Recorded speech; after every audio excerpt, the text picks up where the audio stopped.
at your service. At kasama na po natin ngayon ang presidente po ng Liga ng Transportasyon at Operator sa Pilipinas, si Ka Orlando Marquez. Magandang araw po, ma'am, at magandang araw po, Ka Tony, at magandang araw po sa inyong mga viewers. Salamat, Kalando, at tayo po ay nagpapasalamat na tayo'y nagkaroon ng pagkakataon na makapanayam natin ang isa sa mga kinikilalang leader ng mga chopper at operator nationwide. Habang tayo nakasakay dito sa air conditioner at modernized GC na ito. Yung katulad nito po, Kalandong unit na ito, mga ilan po ang naisasakay nito? Nakakapagsakay po ito sa seating capacity ay 27 na tao.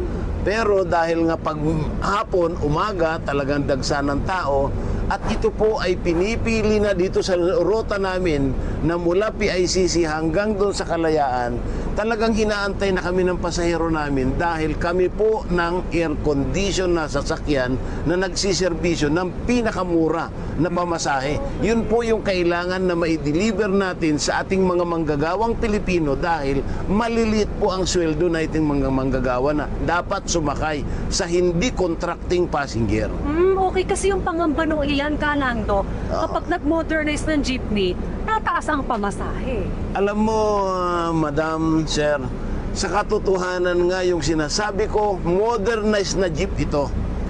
Saan kami pupunta dun sa 50? Mas mababa nga kami sa kasalukuyan air condition na 15 pesos eh. So ito pong unit na ito, Kalando, ilang taon na po ito sa inyo? Ito po ay mahigit na pong magto-21 na po ngayon, taon na to. Kaya ilang units po ito? yung surplus po ay bali 5. Isa hong brand new na makina, pero matagal na rin dahil 18 years flying na ho dito sa rotang ito. Ang maganda lang po dito sa sinasakyan po namin, talagang yung traditional na jeep ay kumbaga buhay na buhay. Ito yung kanyang panawagan ni Kalando. Yung disenyo, hindi nawala. Na-preserve natin. Yung dinisenyo natin, ma'am, at saka Sir Tony, noong panahon after World War II na lumabas yung jeep na pangalan, kasi dati ang pangalan noong una, noong 1910, Auto Calesa ang pangalan nung mga jeep na ginawa noon. So ngayon yung sakalang na-registered yung pangalan na jeep, na jeepney, ayan, G-I-T-N-E-Y ang pangalan noong original. Kaya lang nung lumaki hanggang umabot na po ng ganito na naisipan ko, dahil ang una kong ginawa na jeep ay yung traditional na masikip pa dito at saka hindi nakakalakad ang tao sa loob. Yun po yung una kong ginawa.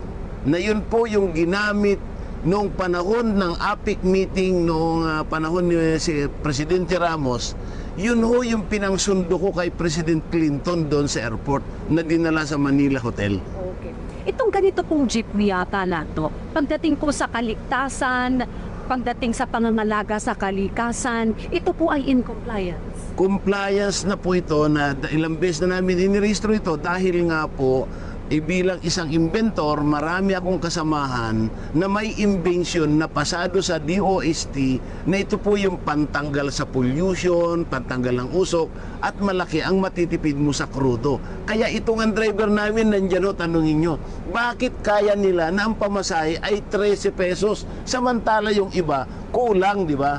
Dahil nga may ginagamit kaming gadget na imbensyon Pilipino na ang pangalan niya po HIMAX, Electronic Air Reactor, na kailangan lagyan mo ito para yung lalabas na usok doon sa makina mo ay makumbos ng mabuti, wala siyang usok na maitim.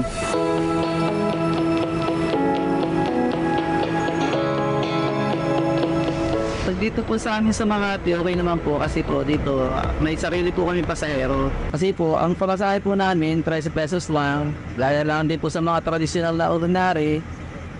And para sa mga bus po, 15 pesos. Pagdating po sa trafikan, may alternative po kami dinadaanan.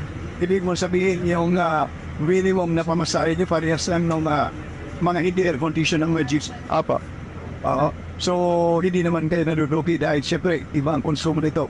Ay, hindi naman po kasi po may gadget po kaming nakalagay. So, parehas lang po kami diesel pati ng mga ang ordinary. Mas maganda po naman dito kasi po naka-aircon po kami. Tapos ang biyahe po namin dito bali tumatama lang po ng 8 oras din. Kasama natin ngayon si Ka Walter. Dati siyang OFW. Tapos nung bumalik siya dito sa Pilipinas, naging operator na siya ng ganito, isang air-conditioned and modernized jeepney. Alright, so Ka Walter, may mga nakikita rin kasi tayo dyan na para mga minibus. Ano ba ang pinagkaiba nun kumpara dito sa ganitong air-conditioned modernized jeepney na meron ka? Opo, ito pong air-conditioned jeepney natin, since na ito po ay dating traditional na in-improve po natin at ang nag-improve po talaga nito at inventor si Starlando Marquez. Ngayon, ito pong aircon jeepney nito, kung sa tibay lang ang pag-uusapan, malayo po dahil ito 2004 pa. So 20 years na po itong tumatakbo, ganito pa rin siya. Okay. Paano po ang maintenance po nito? Bali po ang maintenance nito, madali lang kasi unang-una, itong makina nito ay surplus Japan. So ang mga pyesa po nito ay available din sa mga auto supply. So madali lang po siya i-maintain. Ang makina po. Ang makina po ay madali siyang gawin dahil hindi naman to computer box. At saka pag well-maintained po ang makina, hindi siya mausok. Tulad po namin, may ginagamit kaming gadget para ma-convert namin sa Euro 4 hanggang Euro 6 ang mga non-Euro compliant na makina. Sa ating pag-ikot, marami pa tayong mga nakilala mga jeepney operator na nakisabay na rin sa PUV Modernization Program. Panahon na kami ay traditional pa lang, so nababase po yung kita namin sa sipag ng aming driver. Ang problema po, since ang mga driver namin, pag kumita na po sila, ayaw na po nilang magbiyahe. So nung nag-ano ang gobyerno ng consolidation, naisip po namin na mas maigi yata na ipakonsolidate na namin sa kooperatiba at nang sa ganun ay sila na po ang magpapatakbo.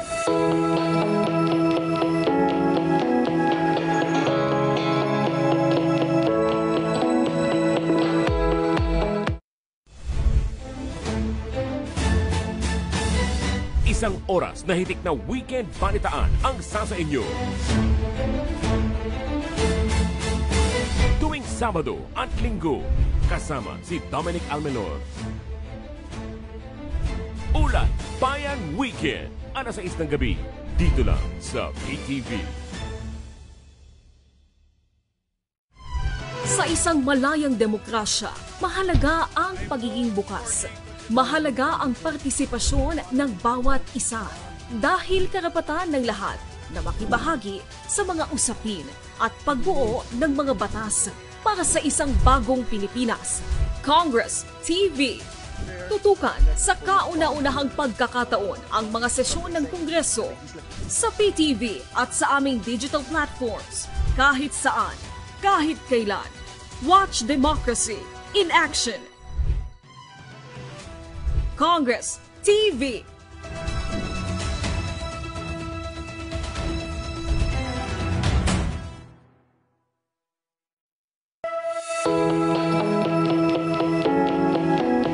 Ang mga jeepney ang hari ng kalsada ng ilang dekada.